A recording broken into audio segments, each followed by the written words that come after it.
It's Nerd 30, so come one, come all to the nerdiest show of them all. The Omega Level Nerds are ready to talk nerdy to you. That's right, Season 2 of the Omega Level Nerds starts right now. Welcome to the Omega Level Nerds podcast. With me is fellow Omega Level Nerd Halo Drama. What up, y'all?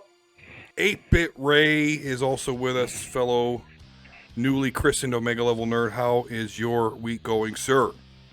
It's going great, man. Didn't know that I made the squad. You know, I that's how it works. Just showing up. Oh, No. I'm part of the crew now. If you're on the show even one time, it's like being the president or a coach. You're always president, you're always coach. So if I deem you worthy to be on my show, you are an Omega Level Nerd, sir. I was going to say, yeah, Wow. I was a guest once, and now I've been on a whole bunch of episodes. He coached me That's right how you into it. That's right. Me and Don have been on so many shows together. We might as well have our own show at this point. I'm telling you, it may be a full-time edition here. We will definitely see how it goes. But let's talk about the current Disney Plus show going on right now. The first 2 episodes have been released of Hawkeye. So admittedly, not one of my favorite characters. I'm not a street-level superhero guy, to be completely honest with you. You know, I actually kind of think like Hawkeye and Green Arrow, I never liked them. Although I've met plenty of people that have plenty of reasons to like them and really like their books, and I'm not poo-pooing on that. It's just me. I'm not a street-level guy. Because I've told you my take on the superheroes and stuff like that. Yeah. I am just one for the humans. Right. The straight, Hawkeye, Green Arrow, Batman. For what little comic, knowledge I do have, I love those guys because no superpowers and they still make shit work. Yeah. And I'm all about that. Me personally, that's just me personally. So let's start with you then. Or go ahead, Ray. Go right ahead. Jump in there. Oh, no, I was going to say, yeah, until the shit hits the fan and then you got a dark side or, a Magneto, then you need to call in the big guns. But, that's true. Right. I ain't taking down Magneto. Although that does remind me of the one DC storyline, and I cannot remember her name. But anyways, everyone lost their superhero powers. And so, like, a lot of people then kind of turn to Batman. And they're like, okay, we don't know how to fight or do anything without our superpowers, but you do it all the time. So how about you show it? Like Martian Manhunter, was being taught by Batman there. Right. So with you liking the street level heroes then, give me your impression of the first 2 episodes of Hawkeye. It was okay, I guess. To me, the writing wasn't the best. That girl Kate was annoying as fuck. Okay. Let me go to my notes. Because the crazy thing is, I took a whole bunch of notes on the first episode. I feel like the second episode was better because I ended up only getting 2 notes out of that. Yeah, and I just sat there and just watched it. But my first note, I suppose, as a parent, when all the shit started going on, the building started shaking.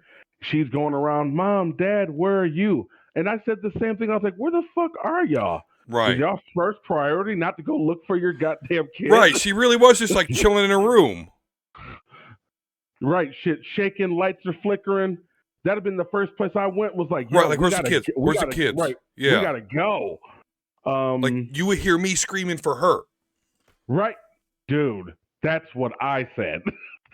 Like, yeah. Anyway, but whatever. Show business parents. They gotta get the story to progress. And like when they were at the dad's funeral or whatever, and her and the mom were talking. She's like, I need to protect you.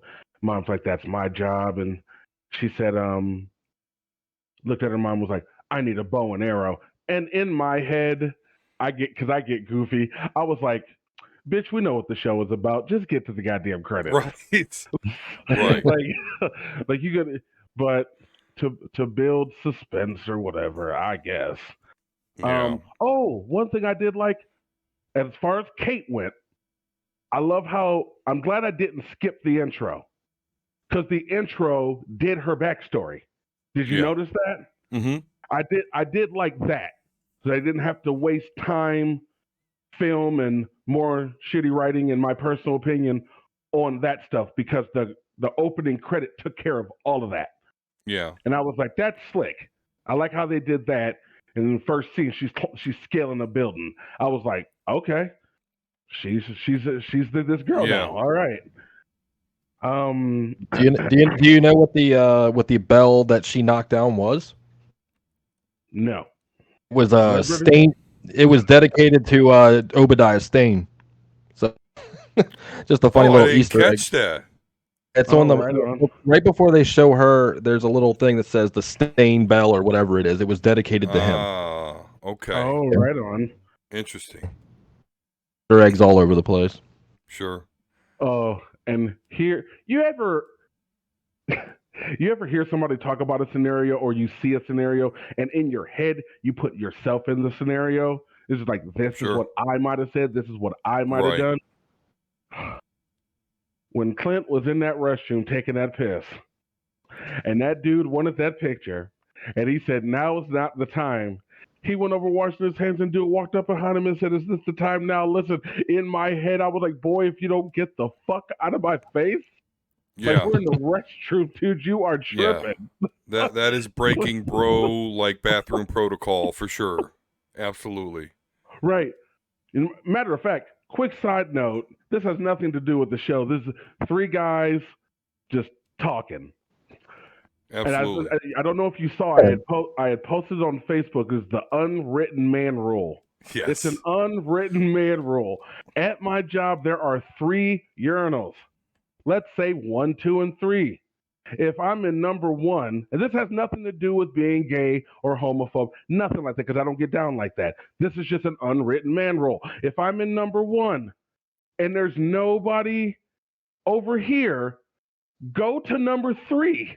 Yeah, number 2 needs to stay vacant. Unless it's a case of emergency or 1 and 3 are filled. And if you walk into the restroom and there's nobody in there, why the fuck are you going straight to number 2? Right, because then you ruin the whole setup. You ruin the whole setup. You're going to force somebody to break the rule. And people, we only do odds, never even. Right. Man. Okay. Random rant. No, some people need to hear that. Jesus Christ. Okay, back to the show. Oh, you were on the right track. You were talking about urinals. Go ahead. Right. That's what made me think about it. Right. The first interaction you really after the time skip, when Kate's a little older, her mom kind of contradicted herself in a way.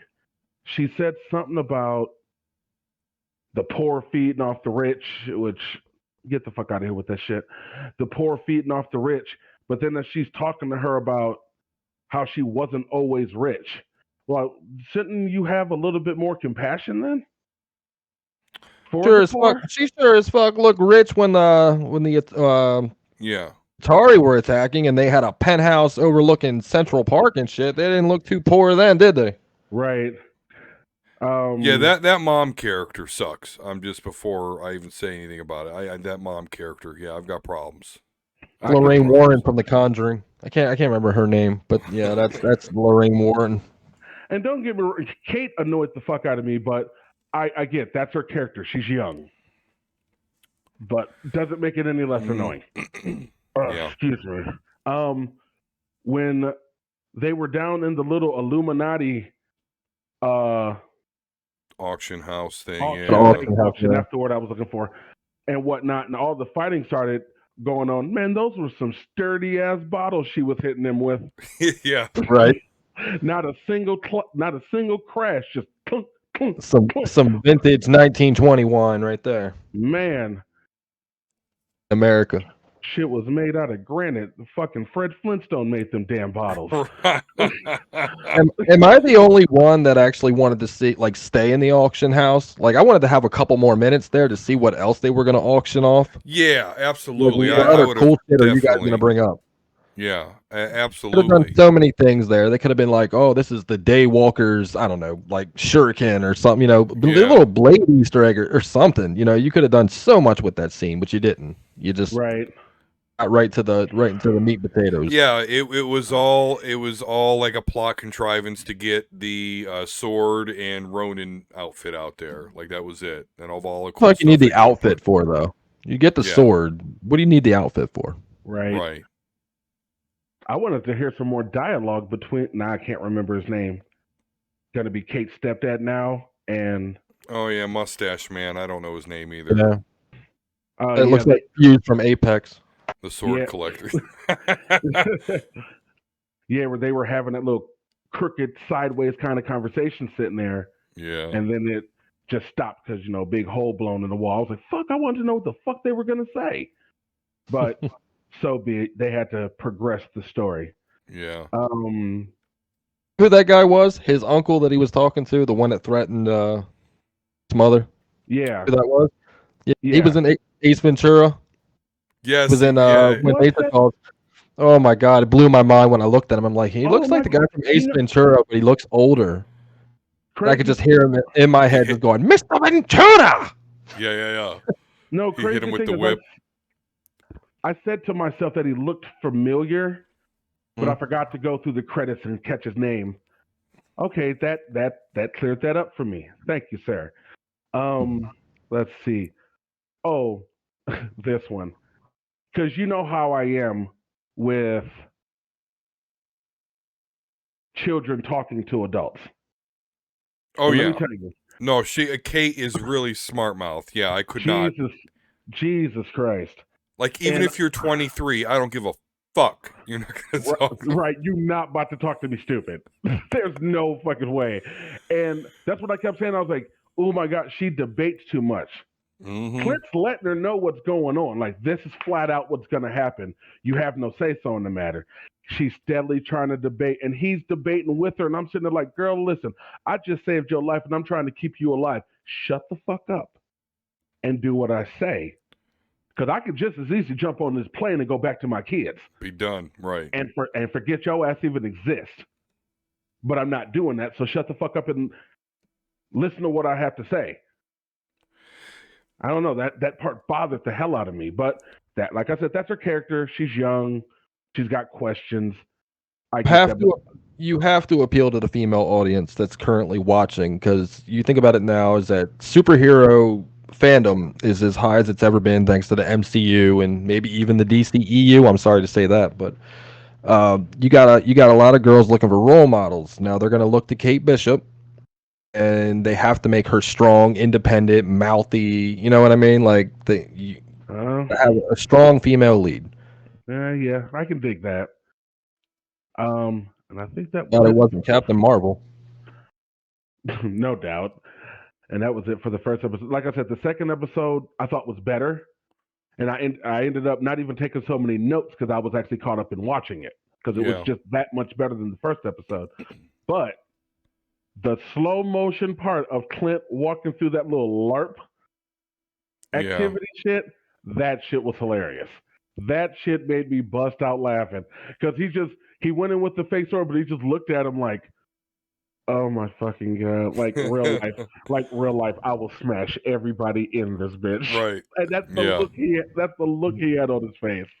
I was kind of curious. Like, I'm thinking to myself, was that an Easter egg? Because Hawkeye started in the circus, like the carnival, and then he's going to like this LARPing thing where it's kind of like the same thing. Yeah. That could be. Is that kind of a nod? I mean, right. Even when he was tied up, and they were doing the whole Black Widow-esque kind of thing.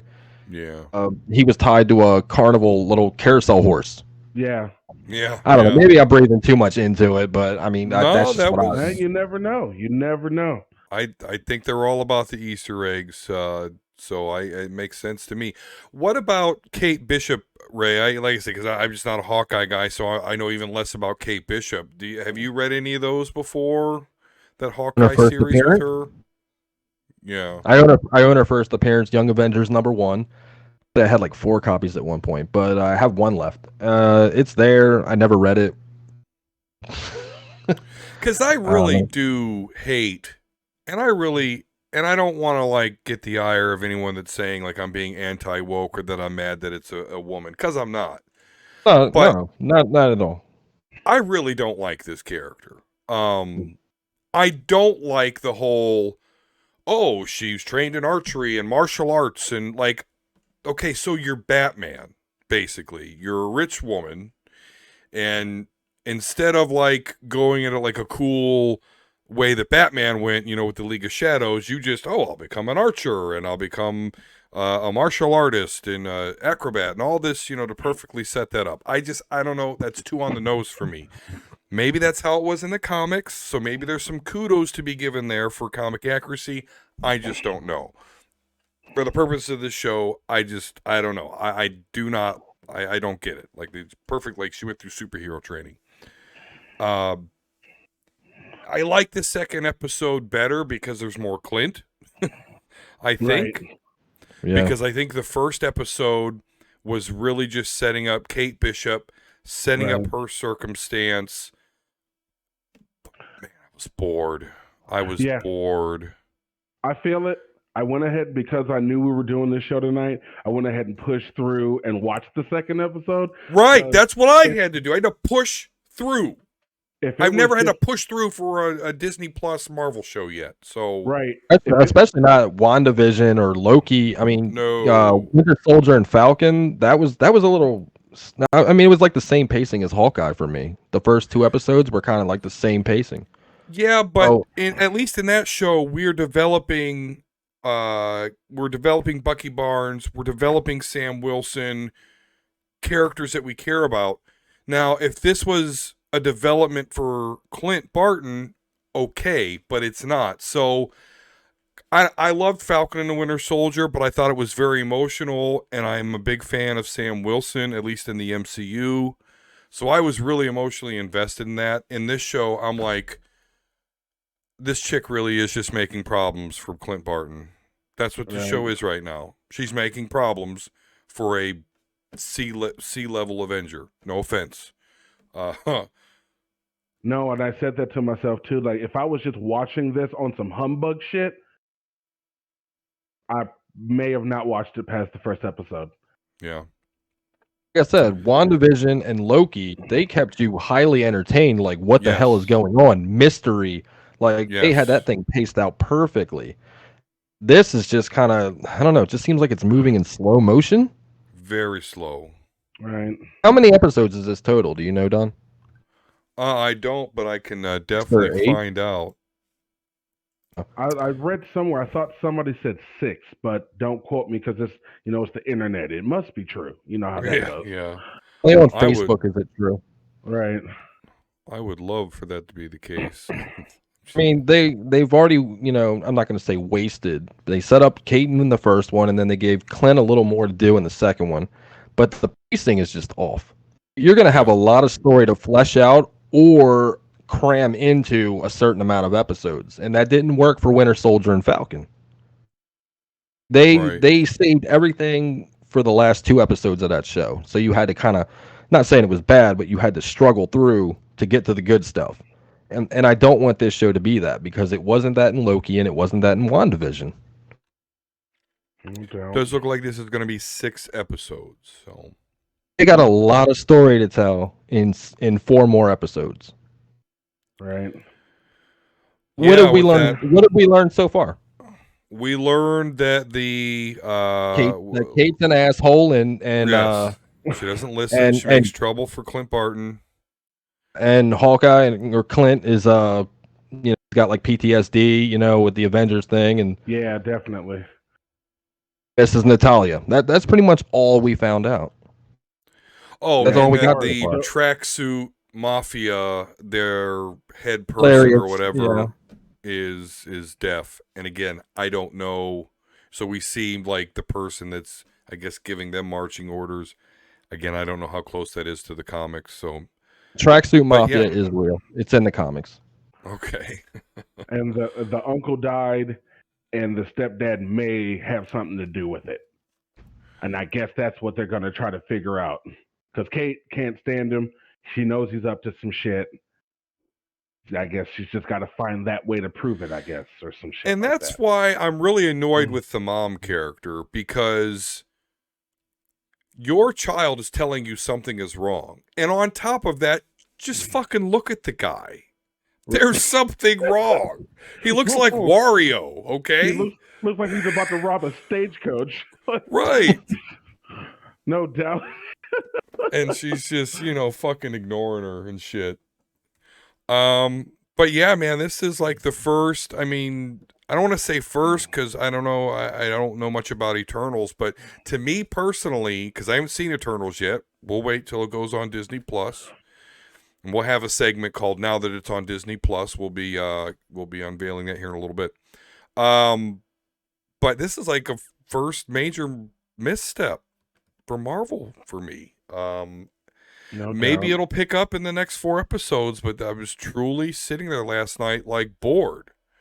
Like I looked at the episode length of the second one and I was like, oh. This is almost an hour. Fuck. Right. I know one thing. Even if they just do it in like a flashback or something, you need to explain to me how that dude Grills got the suit. Yeah. But they won't. That was just okay. They threw the cocktails in there. Her place caught on fire. They ran out. He said he'd come back for it. And I get it. He's a fireman, but like still someone's gonna like, hey, a fireman's taking evidence. Like what is he doing? Like, was the dude Grills? Did they show him there? Okay, maybe no, they didn't. Part. They showed the fire truck, and it had a window sticker for that LARPing group. He was a firefighter. He grabbed the suit and took off. Oh, okay. So that's how he got it, but still, it's not like other firefighters wouldn't be like, "Hey, oh, that's cool." You know, like, right. The suit was fireproof, I'm assuming. Yeah, exactly. The suit and the bag, ultra flame retardant. Yeah, they never mentioned that. It's just like I'll go back for it. Like, oh, you never mentioned that it's fireproof. Right. Right. It's Avengers stuff, so I'm sure it is. Yeah. Right. I did think the play was funny. Elastic. The what? The play. The play that the musical, Rogers play. That reminded me exactly of like, because there was like a Spider-Man play on Broadway, and it was just as lame. They put Evil Dead on Broadway. Crazy as that. Yeah, they'll do anything. Wow. And again, the very beginning of the first episode was kind of cool because again, I don't know what the parents are doing there. They're completely calm and not worried that their child is not within their sight and their building is crumbling. But other than that, I do like how we keep kind of seeing the perspective from different people as far as the Chitauri invasion. Mm-hmm. And I thought for a minute, like, why is that like a catalyst? Why not Endgame? But I get it. They were fighting Thanos in Wakanda. Nobody was there to see it. But the New York shit, everyone saw and a lot of people experienced. So I did like that. I don't want to completely poo-poo on the show.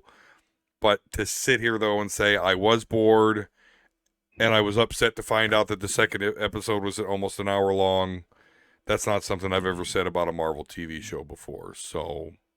First time for everything. Yeah. Right. Well, they got 4 episodes. We'll see. Yeah, I mean, it could come out with some straight fire. I don't see it. Right. I feel it. Speaking of seeing stuff, so I went and saw Shang-Chi in the theaters.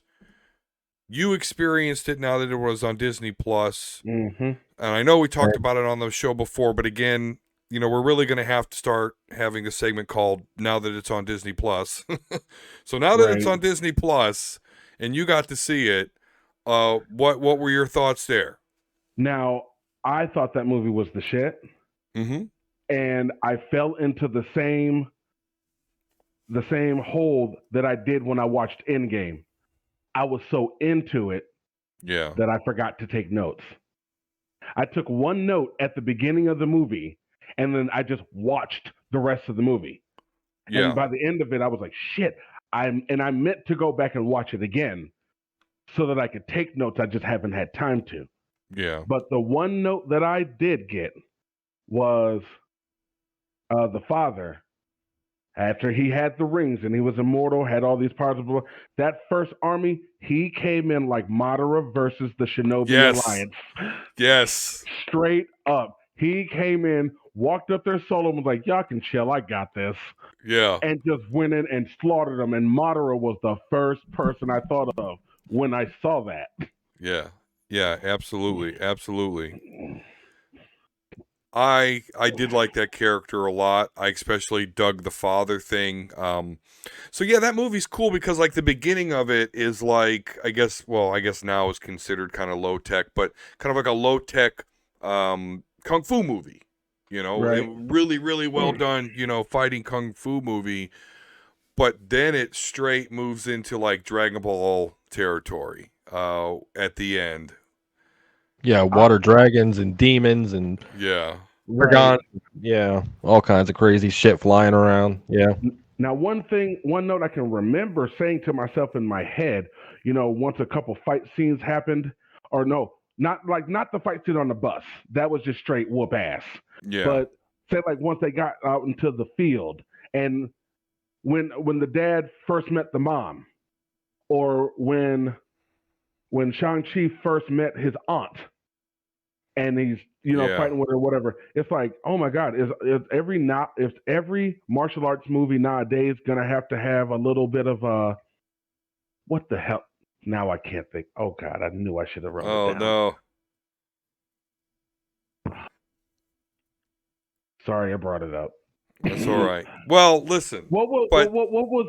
If maybe you guys can help me remember, what was the famous? It was the martial arts movie that had a female lead, and whenever they looked like they were floating. Crouching Tiger, Hidden Dragon. Yes. Crouching Tiger. Yep. Thank you very much. And that's what I said to myself. I was like, does every martial arts movie these days have to have a little bit of Crouching Tiger, Hidden Dragon in them if they have an Asian cast? Absolutely not. Crouching Tiger, Hidden Dragon. That started a whole trend of crazy wire work fight scenes that I never want to see in cinema again. No doubt. I appreciate it for what it is. I think that time for that has come and gone. You watch that. You watch Hero with Jet Li. It's just all wire work. It's all fucking hokey pokey. That shit really didn't happen in Mongolia, China. I'm sorry. Right. But then you get movies that are just straight action, kick ass, like The Raid. Things like that. Right. Yeah. Realistic fighting. I would even say like the Bourne movies. The close quarters combat. That's actually a real thing. It's a lot better than the wire work. Right. I think that time of an era of cinematography is gone. The Matrix wants to bring it back because they took from that too. I mean, what it is. Bad movies, but I just don't want to see it come back. And Shang-Chi has a reason for it. With the rings and the demons and all that. It's a fantasy. Right. So with Crouching Tiger, Hidden Dragon, Jet Li in Hero was supposed to be like a biopic about a guy in that era, and all that wire work shit's had. It doesn't happen like that. You did it all for the visual. You did it for the awards. Yeah. Basically. Oh, let's see. Should Shang-Chi new trend? God, I hope not. I hope it's just exclusive to Shang-Chi, and then let's move on. Let's make more raid movies. I can dig that. Yeah. What did you think? Because when thinking about this movie and the Dragon Ball Z moment, I guess the most Dragon Ball Z moment for me, other than fucking flying around on dragons, I was like, talking about evolution? No. I'm talking about Shang-Chi, but yeah. Oh, I almost did Shang-Chi rip off Dragon Ball Evolution? No, because Dragon Ball Evolution took a basically holy story, scripture, in the world of anime, and promptly squatted over it and took a big shit. Yeah. Shang-Chi, admittedly, again, not a comic book property that I was into in the comics, but looking at itself, because it doesn't shit on my childhood. Actually, I can't say childhood, early 20s. I think it's cool. In fact, there was that final moment, I don't know if it was final, but him and his father are fighting, and he's got the 10 rings, and he's got like a Kamehameha going. Yeah. And I'm like, that. yeah. Yep. Right. So yeah, they definitely need to get a Dragon Ball movie going in this style. Yeah, hopefully with a director who's actually seen the show or read the manga. Yes, right, exactly, preferably. The only you want another live action Dragon Ball? I do, because I want a well done one. Yeah. I want a So we'll talk about that in a minute. Because I have a question I want to ask you guys about a live action Dragon Ball. So, but before we transition to that, I'll say I do have one complaint about this movie. And that is it's Shang-Chi and the Legend of the Ten Rings. And in the comics, the Mandarin actually has 10 rings on his finger. One for each sort of element in magic power. So the bracelets, I'm like, it's a weird choice to me. I think ultimately it worked. I mean, I liked the fight scenes with the bracelets, but I thought they could have been way cooler if he could, one ring he's using is he's harnessing the power of fire and he's fighting like a firebender, and then so that was my one complaint. It was really Shang-Chi. Do you think it was their way to bring in the Celestials kind of that way? Like, okay, let's make Eternals relatable somehow. Let's make Shang-Chi with these rings, and then the post-credit scene, they're analyzing the rings and it ties into Eternals a little bit. I think that was the only way to do it, because what other property could you do bring in the Eternals but Shang-Chi? Right. Out on the table right now. Yeah, that would have definitely made sense. Don't bring it up in Eternal. Yeah. Well, and I won't get to see that till it comes out on Disney Plus. But from what I understand, I don't know. I'm still going to be annoyed that they didn't help with Thanos. No doubt. But we're talking about Dragon Ball. And obviously this kind of got us excited for that. And Ray, so you're saying, so you're obviously not a fan of any sort of live action Dragon Ball thought. While you're thinking that, let me throw this out though, and to you also, Halo. Okay. If they do a Dragon Ball Z movie, do you expect them to keep the hair? Do you get what I'm saying there? What, that shitty fucking hair from Evolution? No, not from Evolution, from the actual anime and manga. Do you expect them to keep like Vegeta's spiky hair with the huge widow's peak, Goku with just whatever the fuck he's got going on? They're not gonna do that. They're not gonna go that far with it. Are you okay with that? As long as it's done right, as long as they do the characters right, I could care less about the hair. Never happen. Obviously. No, it'll never happen because Akira Toriyama will never let it happen. He saw Dragon Ball Evolution, and that is the reason he came back to Dragon Ball, was to save it, because Evolution was so bad and he was embarrassed. Remember, I said something about the Mortal Kombat movie. Yeah. Saying like, did Ed Boon or John Tobias have anything to do with the movie? And Volsker looked it up and said, no, they're not fucking with this. And I'm like, yeah, I bet they're not, because it was a piece of shit. About Annihilation? I forgot that movie existed. We don't talk bad about Annihilation in my presence. No doubt. That's the second Mortal Kombat movie, right? Yeah. It was bad. It was bad. I actually saw it in the theater multiple times. I actually dug that movie when it first came out. I went and saw that over Alien Resurrection. What the fuck is wrong with me when it was in theaters? I think Annihilation was another one of those movies that I only saw once. and I said, "What the fuck are they doing to my game? I'm not fucking with this." Yeah, I just got excited they had all the characters. I can. That was me. I get It was that, but so bad that it was it's so quotable. I mean, I could pick 50 lines from that movie. It's just awful. Love it. Well, Sindel has the worst lines in that movie by far. I swear to God, she was the first person I thought of. Mom, you're alive. Well, what is it? Well, bad. You will die. Right, the pause. That's right there. It was the perfect pause. This was like, yeah, I agree with you. That shit was horrible. I love it. The cheese. Well, and I bet if I go back and watch it now, that dragon fight at the end that I used to think was so cool, I bet you it looks fucking horrible. It was. Oh man, it looked like it was on like a. Oh my God, remember the 3DO? Right. Oh, the Panasonic 3DO. Yeah, that's what it looked like it was on. The graphics, it was so bad. Oh my God, don't go back and watch it. If you do, just YouTube just a clip of that. It's just so bad. Right. That reminds me of the 3DO. Like, I was a big fan of White Zombie as a teenager when the 3DO was out. So I used to play the fuck out of this game called Way of the Warrior. It's a shitty fighting game, but it's gory, and the White Zombie song plays at all points in that game. I don't know, it just made you think of that. I was saying 3DO. So we may not get a live action Dragon Ball Z or whatever movie, but Dragon Ball Super, the manga, is still going. So Ray, I don't read manga, so I live vicariously through Halo Drama, who does read manga. So hopefully we're not spoiling anything for you, but I do got to ask. Halo Drama is, we know that Vegeta was fighting Granola, and he awakened his second red eye, whatever that means for him. Obviously, he makes him more powerful.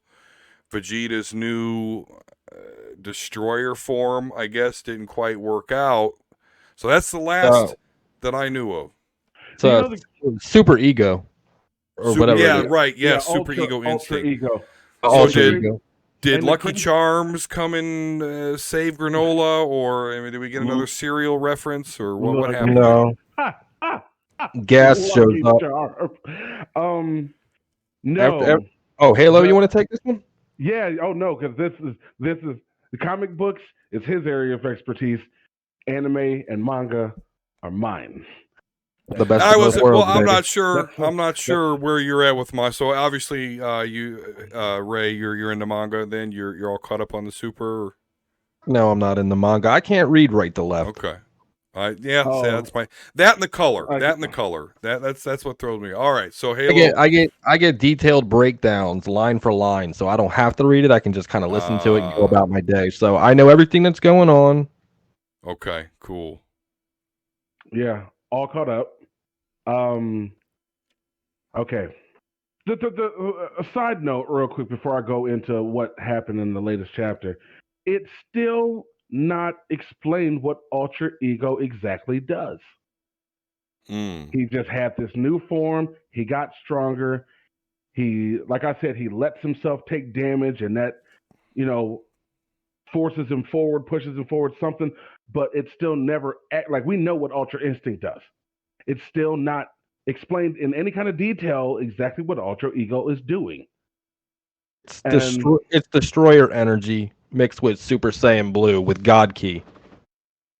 Essentially, that's what it is. So you have Vegeta has it's his way of not, they weren't going to give him Ultra Instinct. They gave him Super Saiyan, they gave him Super Saiyan 2, 4, all kinds of shit.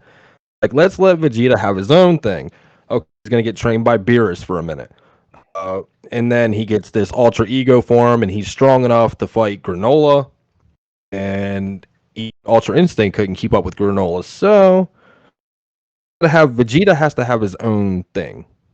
He knows instant transmission now. He learned that other thing against Moro, the separation, the fusion separations or whatever. Yeah.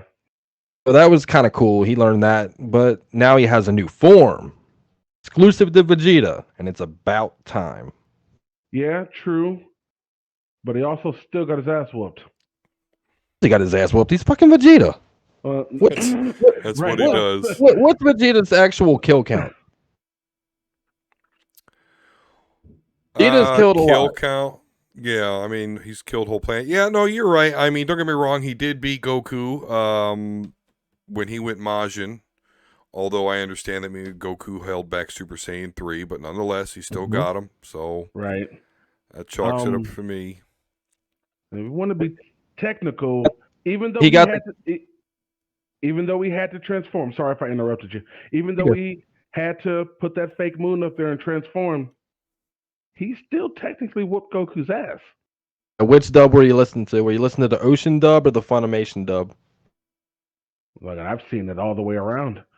All right, so the Ocean dub, Vegeta says when he puts the ball up like that, and he has the energy ball, the moon ball, and he throws it up in the sky, transforms. He said, "And this is a gift from your father, because your father was one of the best scientists we ever had." Motherfucker. Yeah, he said it was an average fighter, but he was a great scientist or some shit. And that's what I was telling you about in Dragon Ball Z Abridged. To really get like a lot of the jokes you would have had to see in the Ocean dub, the Funimation dub, and seen it in Japanese. Because they make fun of all three. Yeah. In their own ways. But anyway. We got to do more of that, by the way. We got to come up with new episodes with that. No doubt. If you ever want to see the Ocean dubs, just get the Rock the Dragon box set.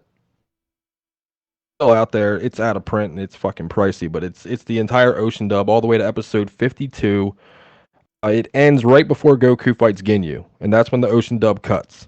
Yeah, remember I had the Saiyan Saga box set, and Bill used to have the Namek Saga box set. We used to trade them all the time. Yeah. On fucking videotape.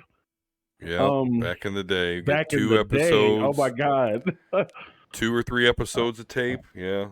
Right. Bro, I was the coolest guy in the world back in high school because I knew everything that was going to happen in Dragon Ball before it even happened. Because in Japan, it had already finished airing. Right. Yeah. We were late. We were late to the party. So I go to the flea market and I hook up this Rastafarian guy selling the entire catalog of Dragon Ball Z and GT and all the movies, man. $85. I bought it all. Bought it all. Lost it. Here's the shit. The shitty part. I get it home, but since it's the copies of a copy, the tracking and all my subtitles are fucked. So I didn't know what I saw everything happen, but I didn't know what they were saying until they actually dubbed it. Shitty. Right. So I would make up lines in my head. So sometimes I get shit confused. Like I used to say that as a kid in my head. It's like that's not the line, Ray. You're an idiot. Yeah, I was the coolest person in my circle. They come up to me. What's gonna happen next week, Ray? Trunks gonna get that ass whipped. Right. But remember, like I told you, D, there's a Namekian on the planet with Granola. Essentially, they're really good friends or whatever. And I can't remember his name off the top of my head, but the Namekian comes to the battlefield, and he explains, he gets them to stop fighting so he can explain to Granola, like, Goku and Vegeta don't have anything to do with this. Just like Vegeta kept trying to explain to him, like, this ain't got shit to do with us. Right. Like, if you want to hold on to some 30-year-old grudge, that's your problem. Hell yeah. Oh wow. The Rock the Dragon. But yeah, the Namekian they stop fighting, and then the Namekian explains to Granola, yeah, like I said, Goku and Vegeta don't have anything to do with this. As a matter of fact, you're only alive because a Saiyan saved you when the Saiyans invaded their planet or whatever, and said Saiyan happened to be Bardock. So he's explaining to him, like I said, we talked about the Heater clan and how they manipulated Granola into thinking the Saiyans did all this shit, right? And fucked up his life and blah. Well, for a little part of that is true, but it ended up coming to light that the person who killed Granola's mom, Bardock, saved them, and the person hid them from the other Saiyans and from Frieza and shit like that. He's just had one of those good-hearted moments, I guess. Yeah. And when everything comes to light, the Heater clan has told Granola all this shit, which all turned out to be a lie. It comes to find out that Alec, the Heater clan leader, is the one who actually killed Granola's mom. And that all comes to light. That all comes to light because the Namekians letting them know exactly what happened, what really happened, and whatnot. Now, while they're doing this, the Heater clan is looking for those 2 Dragon Balls. Remember, I told you on their planet there's only two. Yeah. They're looking for those Dragon Balls. They find those Dragon Balls or whatever. But those Dragon Balls are more like, let's make a deal. Yeah. You'll get what you want, but there's a price. Yeah. Remember, like I told you, Granola wished to be the strongest, but his life is going to end. As a cost to his life is going to end earlier. It will end sooner. So they end up getting the Dragon Balls. They make the wish off screen, might I add, because the dude Gas and the chick Maki, they're heading to the battlefield because they figured out they stopped fighting. The Namekian is there. Alec gets that. He's like, shit. He's letting them know what really happened. We need to do something about this right now. Fuck it. Go to the battlefield and kill them all. Basically, kind of thing. And they make the wish off screen to make the dude Gas, who I think was already the strongest person in their group, because we haven't seen Alec do anything. We haven't seen him fight anybody. But we've seen. And then you find out. So you find out that Gas got his ass kicked by Bardock. Yeah. So he's got a little say and grudge too. Who in the universe doesn't have a say and grudge? Right. Everyone they're like the Nazis of Dragon Ball Z world. Yeah. Just everyone hates them. Definitely not the Tuffles. Right. And you know what? I told him that initially. That's who I thought Granola was.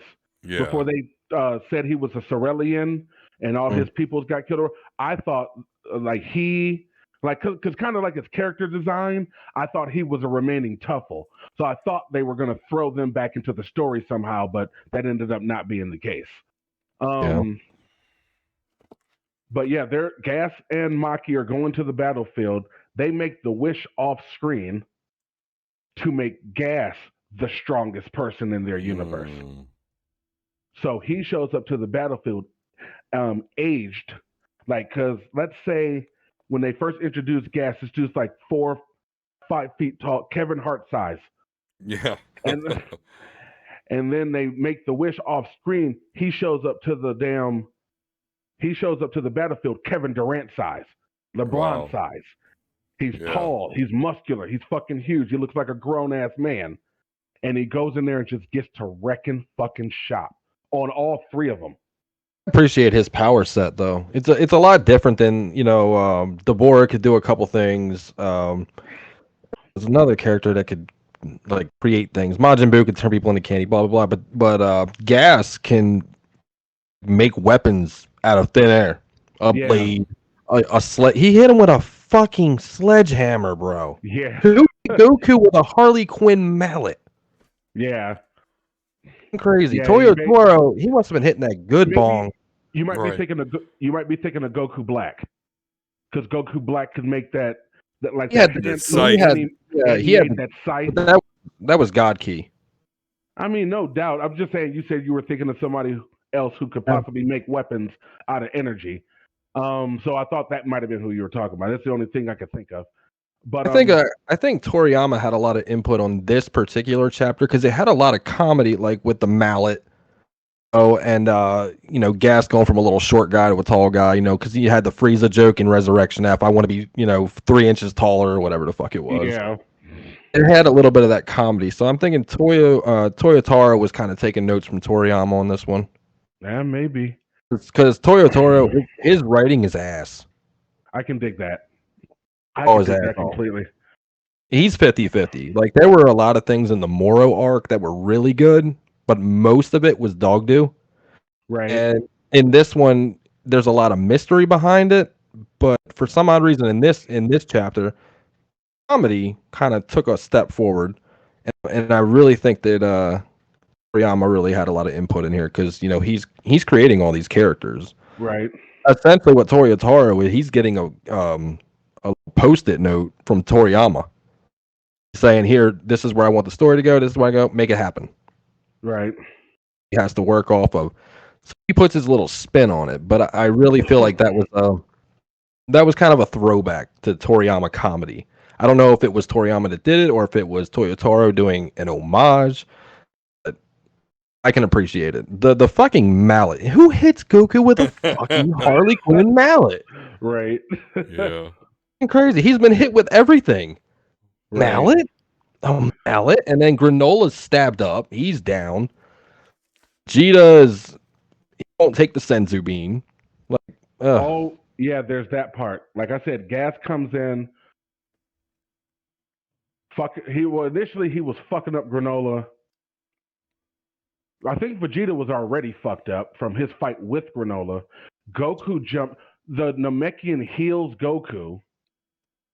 Actually. So Goku joins. He doesn't know how to do that Dende healing. He's not on that level. Right. He healed him enough that he could go blue. Right. So he jumps into the fight and asks Vegeta, because I guess they still had one more Senzu being left, but it was in Vegeta's armor, which Vegeta threw off, like in a city that they weren't even near anymore. So he tells Vegeta, like, hey, I'll hold this dude off. Go get that Senzu bean. And he said Vegeta can have it because Goku had already eaten one. Remember I told you Granola whooped his ass twice. Right. Yeah. But shut up, Navi. No doubt. It's actually Ruby. That's crazy. So Vegeta goes off to get the Senzu bean. Goku's trying to help Granola with this fight or whatever, and he starts getting smashed too. To the point where Vegeta's taking a little too long, and Goku's like, what the fuck, dude? Come on. Right. Like, I'm trying to fuck with this dude, but I can't fuck with this dude. And Vegeta finds the Senzu bean, but here's where the kicker part is, and this is where the chapter ended. He came back with the Senzu bean and gave it to Granola. Instead of eating it There's himself. a reason. No. Yeah, no, there's a reason. Vegeta knows I that sniff Granola, a fusion coming. I thought the same thing, but we'll see. Vegeta knows what it's his whole pride thing, and he wanted to get revenge and blah blah blah. He knew that's what Granola's kick was now that he knows that the Heater clan was really behind all the fucked up shit that happened in his life. They manipulated him, they played him, even had him working for them, knowing that they fucked him over all these years. Now Granola knows all that, and now Vegeta and Goku know all that. So yeah, he gave him the Senzu bean and was like, why would you give this to me instead of taking it yourself? And Vegeta basically gave him that little pep talk, like, motherfucker, go get your revenge. Vegeta never got his revenge. He got it in Resurrection F, and it got taken back in time, and he never got it again. Yeah. Yeah, so he's probably looking at Granola like, you can go and get your revenge that I never got. I can live vicariously through you. Oh, here, take this Senzu, fuck them up, get your revenge, and make me feel good. I'll heal on my own. Right. He said he didn't want to take the Senzu. He said, I'll do it on my own. He's got all that pride. They've really taken a step back with Vegeta. They have. Right.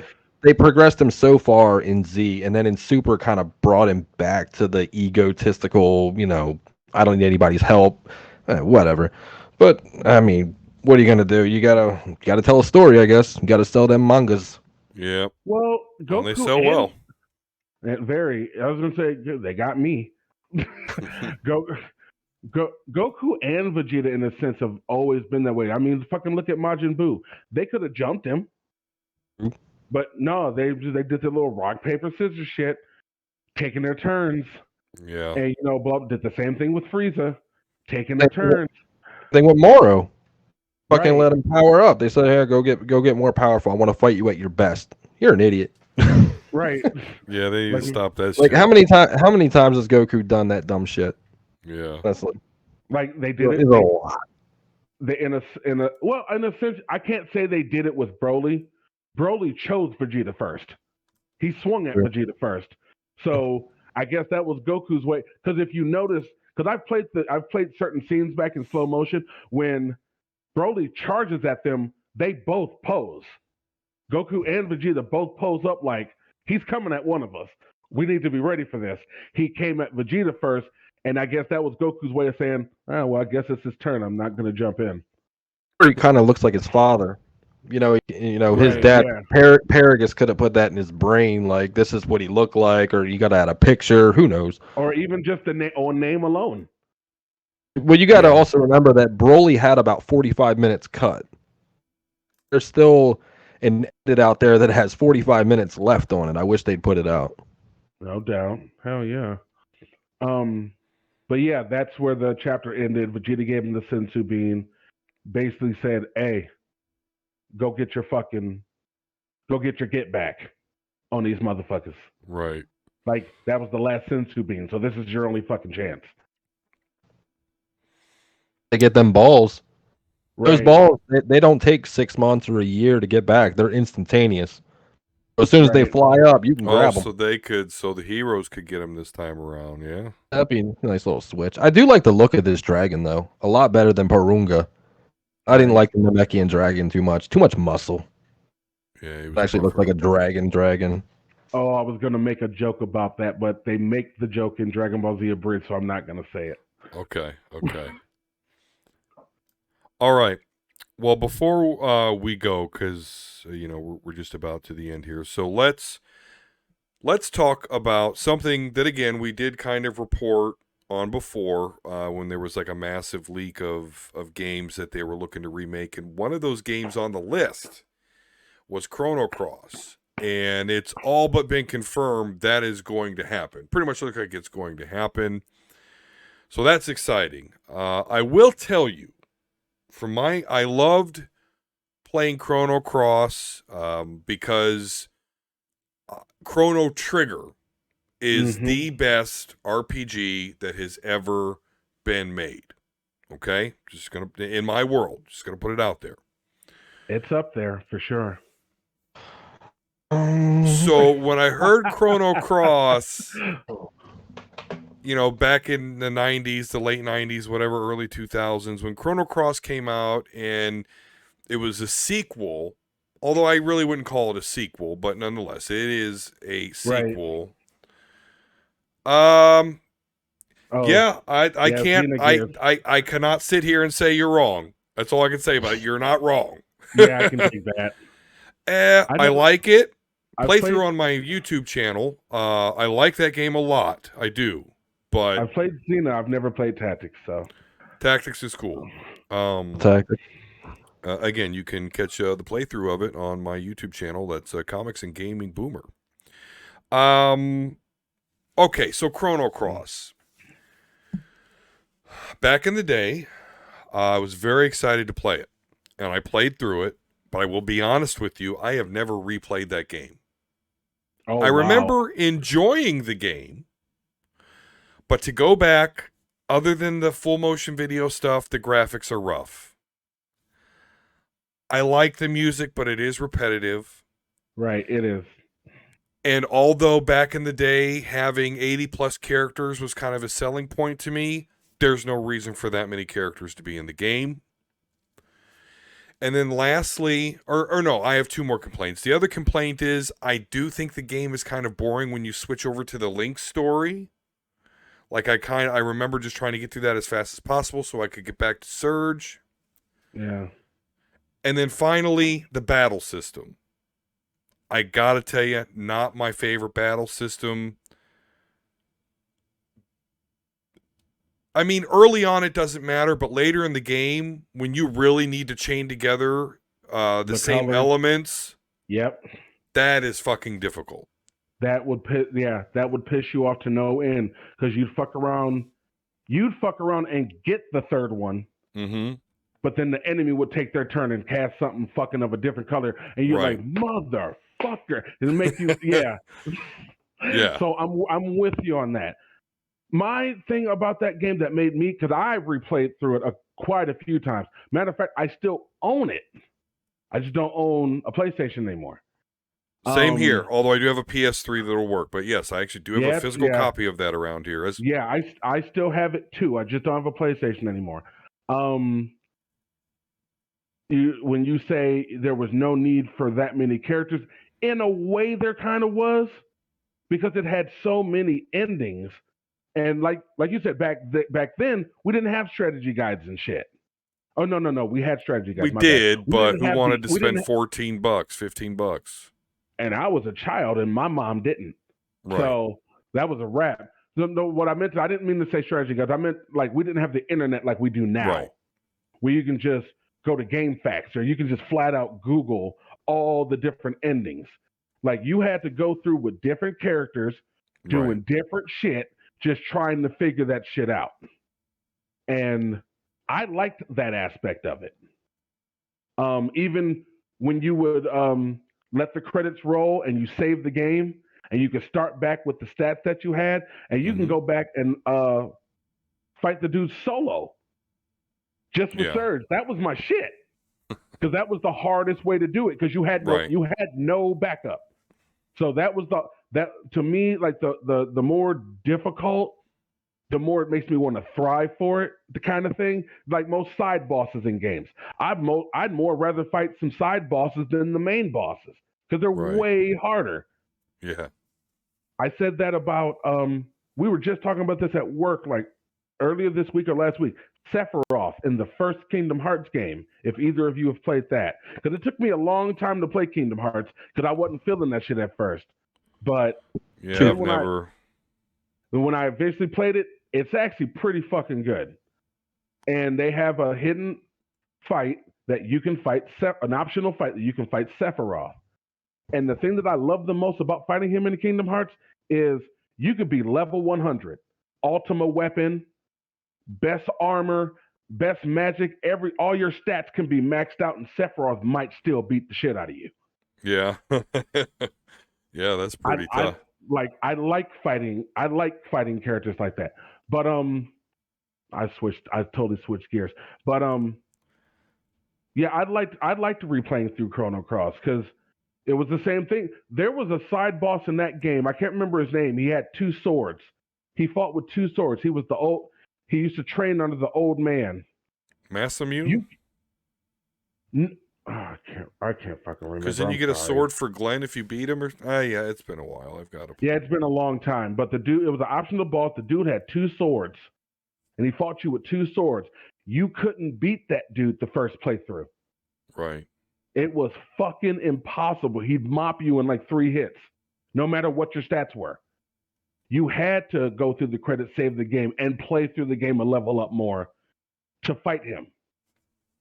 So that's one of the things, just saying, that made me like it, to play through it over and over again, because you had to get your levels up, you had to get your strength up to fuck with this dude. Your first playthrough, he just beat the shit out of you. A lot of games do that to humble you. They don't want you feeling too good about yourself, so you get your stats up. And then they just smack you right in the face. It happens in a lot more games, more or less now than it did back then. But I can think of a couple games right off the top of my head. Borderlands will do that to you. Demon Souls will do it to you the entire game. No doubt. I mean, that's misogynist shit right there. If you enjoy Demon Souls, bless you, man. But I want to enjoy the game, not bleed for him. You know what I mean? Right. Oh, now, to bring this up. Oh. With this being dubbed a remake, obviously we have Final Fantasy VII Remake. Love that game. Obviously, I do too. I just don't like the fact that I'm gonna have to buy a fucking PS5 to play the rest of it. But anyway, I agree with that. Yeah. With this being a remake, obviously it's gonna get more than a graphic overhaul. Right. Some stuff is obviously gonna be changed. Do you think they should keep all those characters? Do you think they should tweak the battle system? What would you like to see tweaked in the remake? Tweak the battle system in Final Fantasy VII. Yeah. Remake. More of an action-oriented Devil May Cry style now. You know, do potions on the run and shit like that. It's not turn-based anymore. Mm-hmm. A lot of people find that the turn-based system is a little boring, unless you're playing Pokemon. Or you're the comics and gaming boomer like me. I love turn-based. I absolutely love turn-based. I just showed you Final Fantasy Tactics and Xenogears. Yeah. You know, I absolutely love it. Fire Emblem, just so many great games. A game that I'm going to bring up here in a second. Sorry. Okay. But kids these days just want action, action, action, man. They want their Devil May Cries and things like that. And they have to that's their fan base now. That's who they're going after. That's their demographic. So the old heads like us the old heads like us just have to suffer through and play it. Either we'll enjoy it or we'll hate it. Right. But most likely the kids are gonna love it. Right. Yeah. Well, that's what it's about. The other thing that I guess I don't know if this really prevented me from going back, but obviously when I first bought the game when it first came out and played through it, I really did consider it a Chrono Trigger sequel. But of course, as we get older and the internet comes out and people make their YouTube videos, you find out that it was actually like a reskin of a game called Radical Dreamer, and that it was actually never meant to be a Chrono Trigger sequel. And in playing through the game, there was really only a couple of things tying it back to Chrono Trigger. So, do you think in the remake, do you think they'll lean more into the Chrono Trigger sequel or more into this being its own game? And maybe they'll do something to, like you said, there's things that tie them together. Maybe they'll put that in the forefront. Mm-hmm. That would be cool. Thinking that now, because Chrono Trigger definitely was the shit, or is the shit. I'm sorry, not was. It is the shit. As long as you don't claim Secret of Mana as the greatest RPG of all time, we're good. That's overrated. That's overrated as hell. It's fun. I actually beat that a couple years ago for shits and giggles. But I agree, it is not. Yeah, no, it's not in the class. I never played all the way through it. No. Oh, I'm sorry. The story, they're gonna have to tweak it if they want it to have any relevance to the original. They're gonna have to tweak it. Mm-hmm. Absolutely. Or else it's just another soulless sequel. Like, how many games have been reskinned? Yeah. And just called something else. Right. Devil May Cry used to be a Resident Evil game. Mm-hmm. Super Mario Brothers 2, it was Doki Doki Panic. Yep. Just so many games that just reskin them and call them something else. It's just they're gonna have to if they want the story to inside. Then they're gonna have to. No doubt about it. They're gonna tweak the story. So the Chrono Cross that you played, it's not gonna be any relevance to what we get today. Now, speaking of turn-based fighting systems in RPGs, one of my personal favorites of all times. To me, one of the best games to never get a sequel. Where the hell is my Legend of Dragoon? Oh yeah. Where's that at? Yeah, we've talked about that. I don't get that at all. They scrapped it. Now it was supposed to be PS2. Now that would be one. Even if you don't come out with a sequel, let's get a remake of that. I would play the hell out of that game. Yeah, I'd take a remaster. Remaster. I loved their fighting system in that game because it made you more interactive with the fight. Right, it was turn-based, but you still had to be like, okay, let me go, because the shapes would like come into it and you got to hit it at the right time. Like It was a turn-based system, but you still had a reason to be very active. Right. And good with timing there. No, I agree. There's a couple of titles like that. Where's our next Legend of Dragoon? Where is the next Chrono Trigger? The Old Republic. Yeah, I mean, just millions of dollars sitting there, and I don't get why some of these. But again, you know what? Like Ray said earlier, though, they're chasing the kids who want battle royale, who want microtransactions, and everything that makes gaming the soulless husk that it now is. Well, I want you motherfuckers to free Marvel vs. Capcom 2. We all. I almost don't want. I'm telling. I want that to happen, but I don't want that to happen because I feel if it happens, they're gonna nerf people. They're gonna microtransaction it up. But you know what? Okay, if it happens, it happens. But right. As long as it ain't the people that worked on Infinite, I think we're good. Yeah, I agree with that. All right. Well, there you go. So we're I guess we're excited for the remake. Hopefully it'll take away kind of the bad, because just there is some bad with the game. I know I hope it's cross-platformed. Because I don't have a PlayStation. Yeah.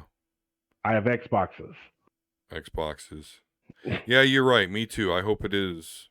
Hope I can play it on my PC.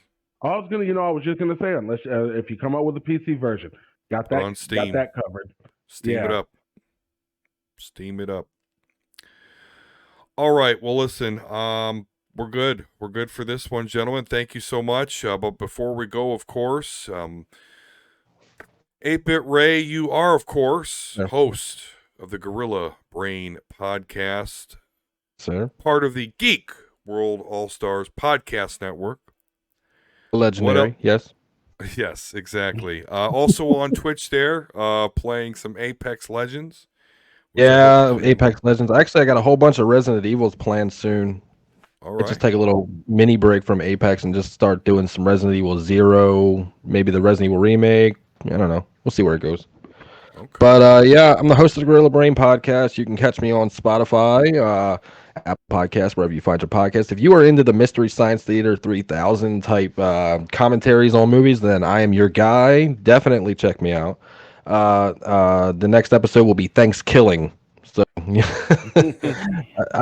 I'm done here, I gotta go do the intro and release it. But it's there. Thanksgiving. It's an hour and 6 minutes.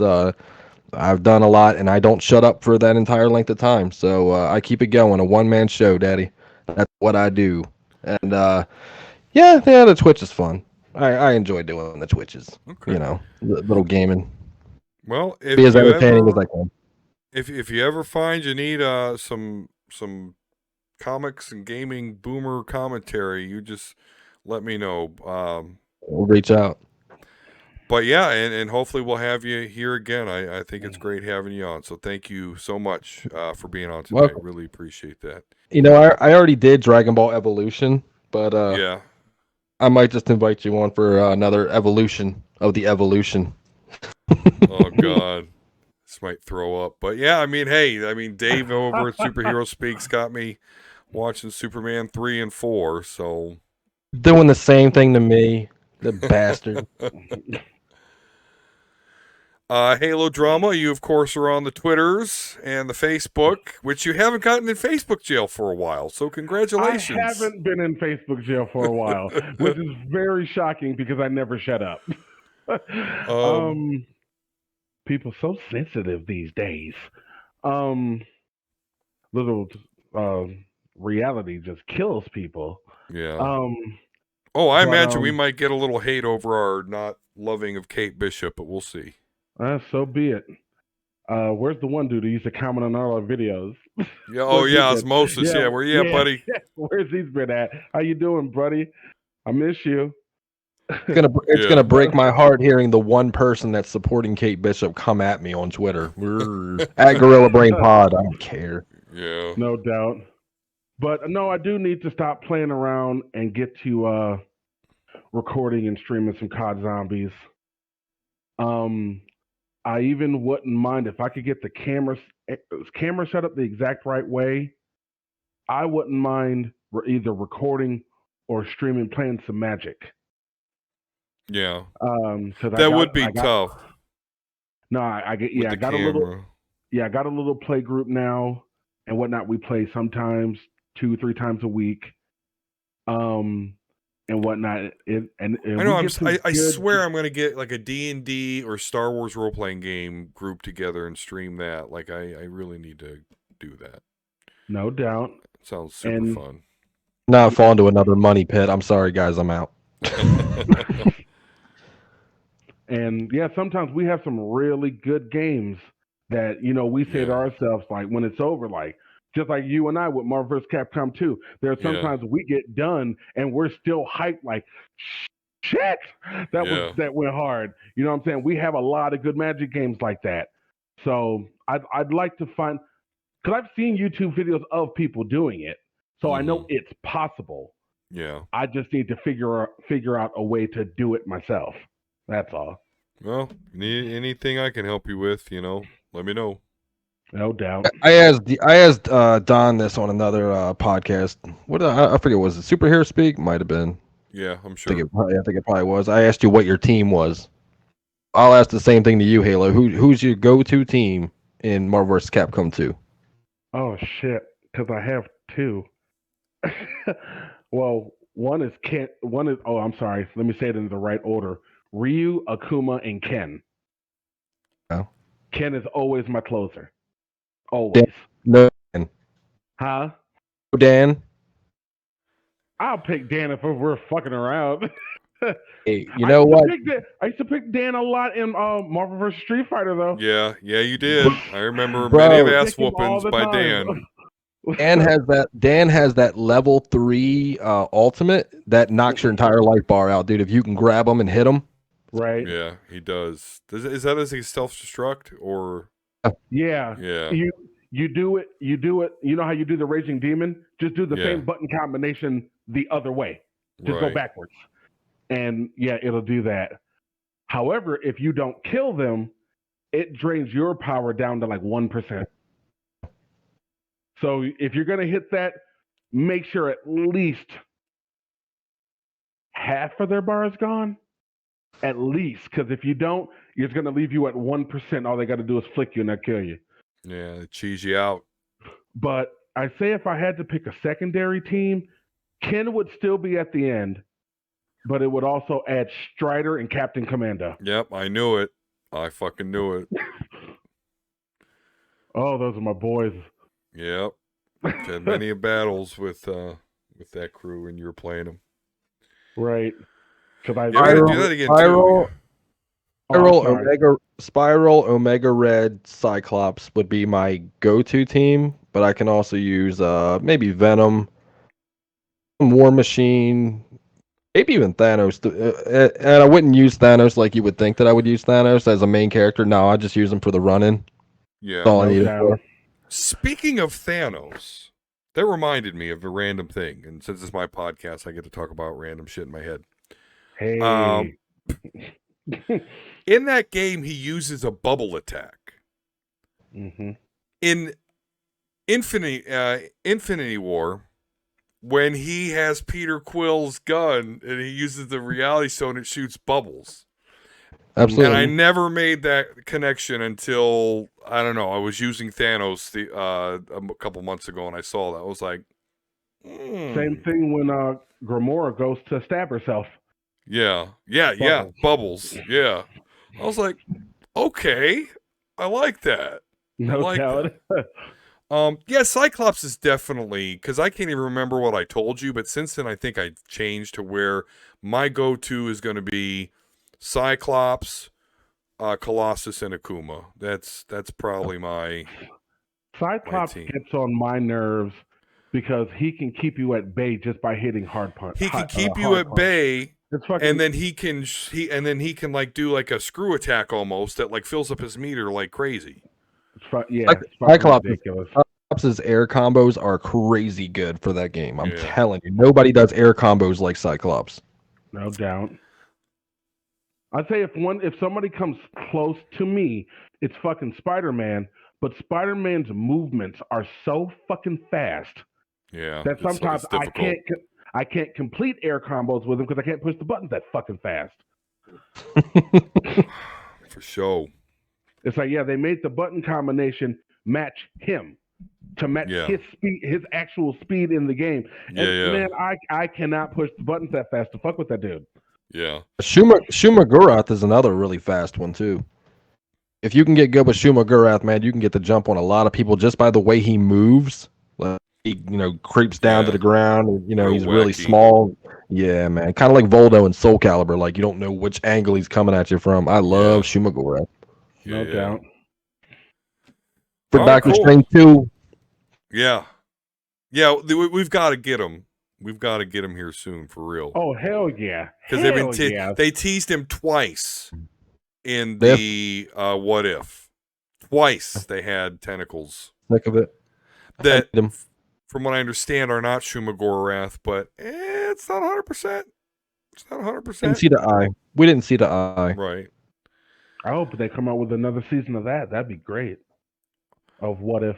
I think that What If is just going to spin into the Avengers team. What is it called? There's going to be basically a time traveling Avengers team, and it's going to be everyone that we've been introduced to in that show. Well, right. At least that's what the title makes it seem like. So we get a Marvel Zombie show. They did announce What If season 2, didn't they? Yeah. Oh, they gave us a poster. Marvel Day. Yeah. Disney Plus Day. What a fucking joke. Poster. Now, I would like to see that from, you know how I am with comics, from what little comic knowledge that I do have. Most of it I learned from you. I would like to see that. Marvel Zombies, for sure. I would definitely like to see that. I'm sure you will, because it's a popular thing. It'll happen. Zombies will forever be popular. It'll never go away. Zack Snyder for bringing it back, dickhead. All right, well, let's see. So that's what you guys got going on.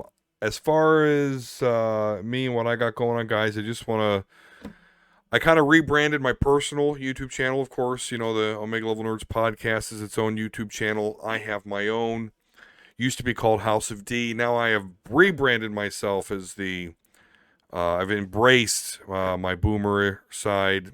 So I'm the comics and gaming boomer. And I may turn it into a Symphony of the Night channel, because I just did one stupid 5-minute video on Symphony of the Night, and it's nearing 2,000 views, which I understand is small fry status, but for me, you know, when 300 used to be my apex, you know, that's pretty cool.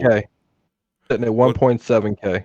I was going on there to check myself. All right, he beat me to the punch. So check that out. Of course, this show here, if you're seeing it on YouTube, also know that it's on Apple Podcast, all that stuff. So hopefully we'll be getting this out a bit more regular now that we're in season 2. And well, life's tough right now. Wife's in school, so D Square is kind of so thank